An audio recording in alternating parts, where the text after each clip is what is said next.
प्यारे साथियों नमस्कार। आज हम लोग भौतिक विज्ञान के एक बहुत ही इम्पोर्टेंट प्रश्न पर चर्चा करेंगे। एक अच्छा 12 के बोर्ड के पेपर में कई बार आ चुका है, जैसा कि आपको दिख रहा है 2002 में, 5 में, 9 में और 16 में। जब ये रिपीट कर रहा है तो आने वाले आपके पेपर में भी ये आ सकता है। चलिए देखते हैं सवाल क्या दिया गया है।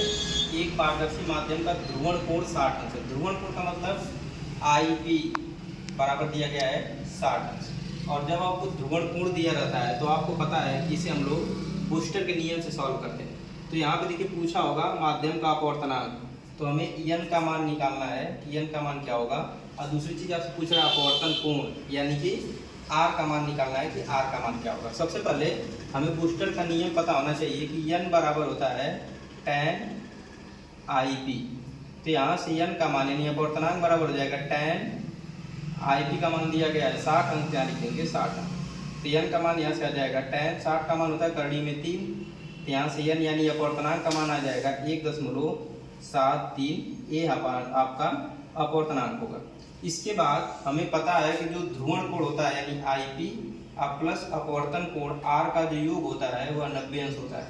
अब IP का मान हमें कितना दिया गया है 60 अंश प्लस R बराबर 90 अंश। तो R का मान कितना आ जाएगा 90 में से आप 60 अंश को घटा देंगे तो यहाँ से आपको मिल जाएगा 30 अंश। तो इस प्रकार से आपका n का मान आ गया 1.73 और R का मान आ गया 30 अंश। तो आपको पेपर में इस तरह के प्रश्न को जरूर हल करके जाना है, क्योंकि एक इम्पॉर्टेंट क्वेश्चन है। ये बार बार आके इस तरह के सवाल आने वाले फ्यूचर में भी आपके पेपर में आ सकते हैं। तो धन्यवाद।